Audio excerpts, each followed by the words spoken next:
अस्सलाम वालेकुम वरहमतुल्लाह। उम्मीद है आप तमाम लोग खैरियत से होंगे। आज हम एक्सरसाइज नंबर 1.1 के क्वेश्चन नंबर 3 और क्वेश्चन नंबर 4 को डिस्कस करेंगे। सबसे पहले क्वेश्चन नंबर 3 हमारे पास क्या लिखा हुआ है, कह रहे हैं राइट अ टेबुलर फॉर्म, यानी ये जो नीचे जितने भी पार्ट्स दिए गए हैं इनकी हमें टेबुलर फॉर्म लिखनी है। अब ये चीज़ हम एक्टिविटी में ऑलरेडी सीख कर आ चुके हैं कि किस तरीके से डिस्क्रिप्टिव फॉर्म को टेबुलर फॉर्म में कन्वर्ट करते हैं। तो अब ये डिस्क्रिप्टिव फॉर्म गिवन है, इसको हमने टेबुलर फॉर्म में कन्वर्ट करना है। टेबुलर फॉर्म में कन्वर्ट किस तरीके से करेंगे, अब हमारे पास जो स्टेटमेंट लिखी हुई है वो क्या है, set of name of Capitals of the provinces of Pakistan. तो अब ये कौन कौन से हैं हमारे पास, यहाँ पे तमाम लिख देंगे। हमने कहा कराची, लाहौर, पेशावर, कोयटा और गिलगित। ये हमारे पास जो है वो टेबुलर फॉर्म आ गई। इसी तरीके से सेकंड पार्ट में हमें क्या कहा जा रहा है, कह रहे हैं set of natural numbers from 50 to 70। अब यहाँ पे हमें एक ऐसा सेट बनाना है कि जिसमें 50 से 70 तक जितने भी नेचुरल नंबर्स आ रहे हैं इंक्लूडिंग 50 एंड 70 वो हमने लिखना है।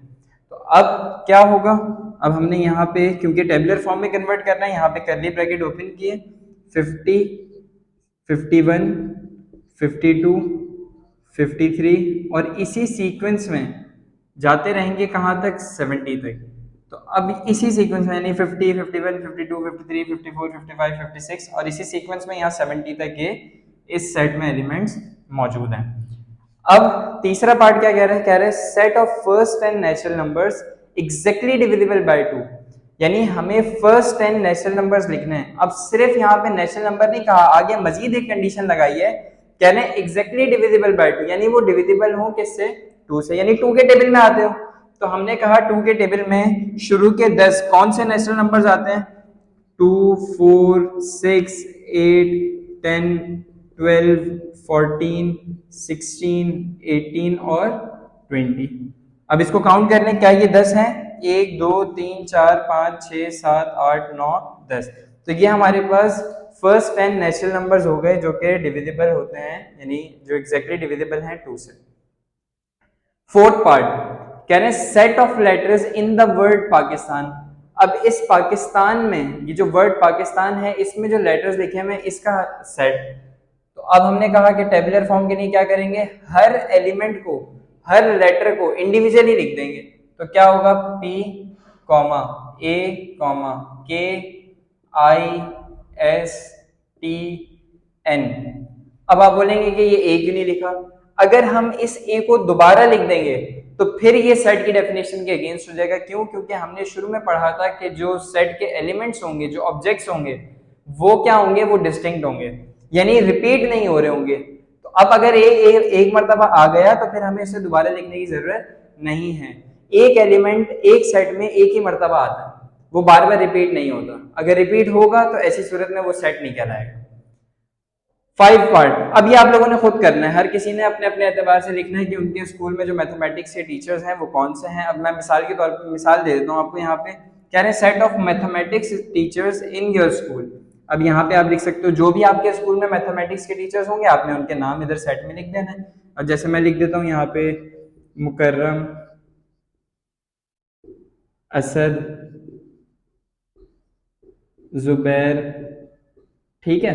तो अब आपके स्कूल में जो भी मैथमेटिक्स के टीचर्स होंगे आपने इस सेट में उनका नाम लिख देना। Last part of this question क्या कह रहे हैं, कह रहे हैं set of name of colours of national flag. अब हम क्योंकि पाकिस्तान में रहते हैं और पाकिस्तान के जो नेशनल फ्लैग है उसके कलर कौन कौन से हैं, वहां पे 2 कलर, हमारे फ्लैग में 2 कलर इस्तेमाल होते हैं, कौन कौन से, ग्रीन और वाइट।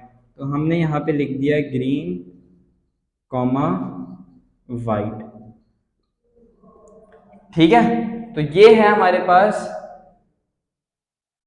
Tabular form. ये क्या है, टेबुलर फॉर्म। ये क्या है, टेबुलर फॉर्म। तो हमें सवाल में कहा गया था कि आपने टेबुलर फॉर्म में कन्वर्ट करना है, तो हमने बिल्कुल इन डिस्क्रिप्टिव फॉर्म्स को टेबुलर फॉर्म में कन्वर्ट कर दिया। उम्मीद है क्लियर हो गया होगा। अब इस एक्सरसाइज के आखिरी क्वेश्चन नंबर 4 की तरफ बढ़ते हैं। क्वेश्चन नंबर 4 में कहा जा रहा है कि if P is equal to this and q is equal to this, then which of the following statements are true or false? अब बताना ये है कि जो नीचे कंडीशंस दी हुई हैं इनमें से कौन सी ट्रू हैं और कौन सी फॉल्स हैं। सबसे पहले अगर देखें तो ये पहली स्टेटमेंट, पहली कंडीशन कह रही है कि A बिलोंग्स टू P। क्या A P में मौजूद है, एलिमेंट A क्या सेट P में मौजूद है? बिल्कुल है, तो ये हो गई true. Second, 1 belongs to Q, क्या 1 Q का हिस्सा है? बिल्कुल है, तो इसका मतलब ये भी हो गई क्या? True. Third part, I belongs to Q, क्या I Q में मौजूद है? क्या I Q में नजर आ रहा है? नहीं नजर आ रहा, तो ये स्टेटमेंट हो गई false. Fourth part, V belongs to P, क्या V सेट P में मौजूद है? नहीं, तो ये भी क्या हो गई? फॉल्स। अब पार्ट 5 क्या कह रहे हैं? Y belongs to Q। अब हमने देखा Q में तो सिर्फ नंबर्स हैं, अल्फाबेट तो है ही नहीं, तो ये भी क्या हो गया? False. Sixth part, E belongs to P, क्या E P में मौजूद है? बिल्कुल मौजूद है, ये हो गई condition true. 3 belongs to P, क्या 3 P में मौजूद है? नहीं, वहां तो सिर्फ अल्फाबेट्स नजर आ रहे हैं, डिजिट्स तो नजर नहीं आ रहे, तो ये कंडीशन क्या हो गई? फॉल्स। लास्ट पार्ट क्या कह रहे हैं? 7 बिलोंग्स टू Q, क्या 7 Q में मौजूद है? नजर तो नहीं आ रहा, अरे है, क्यों? क्योंकि यहाँ पे इनके दरमियान 7 मौजूद है, 3 से लेकर 10 तक, तो 3 4 5 6 7, तो आ गया 7, तो 7 Q का हिस्सा है, ये कंडीशन हो गई ट्रू। और यहाँ पर हमारी जो है वो ये एक्सरसाइज मुकम्मल हो गई।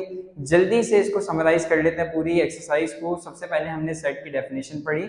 सेट कहते किसे हैं? सेट कहते हैं collection of well defined and distinct objects. तो ये है सेट की डेफिनेशन। वेल डिफाइंड से मुराद जो जिसमें मजीद वजाहत की जरूरत ना हो, जो कहते ही देखते ही समझ में आ जाए, यानी जिसमें वजाहत की कोई जरूरत ना हो। डिस्टिंक्ट क्या है? जो यानी दूसरे से मुख्तलिफ हो, यानी जो खास हो, यूनिक हो, तो वो कहलाता है डिस्टिंक्ट। तो ऐसे ऑब्जेक्ट्स के जो वेल डिफाइंड हो और डिस्टिंक्ट हो वो सेट में होते हैं। यानी सेट क्या है? Collection of well defined and distinct objects. इसी तरीके से फिर हमने बात की कि सेट को रिप्रेजेंट कैसे करते हैं? कैपिटल लेटर से रिप्रेजेंट करते हैं। इसके एलिमेंट्स को कैसे रिप्रेजेंट करते हैं? स्मॉल लेटर से रिप्रेजेंट करते हैं। अगर हम टेबुलर फॉर्म लिख रहे हैं तो उसमें हर एलिमेंट के बाद जो है वो कॉमा लगाएंगे, कर्ली ब्रैकेट में लिखेंगे। इसके बाद हमने देखा कि बिलोंग्स टू और डज नॉट बिलोंग का क्या काम है, कि अगर कोई एलिमेंट किसी सेट का हिस्सा है तो फिर इस ऐसी सूरत में बिलोंग्स टू का सिंबल इस्तेमाल होगा, और नहीं है तो डज नॉट बिलोंग का सिंबल इस्तेमाल होगा। फिर हमने बात की टेबुलर फॉर्म, यानी डिस्क्रिप्टिव को हमने टेबुलर फॉर्म में कन्वर्ट करना सीखा, वो भी आपको बहुत अच्छे तरीके से आ गया।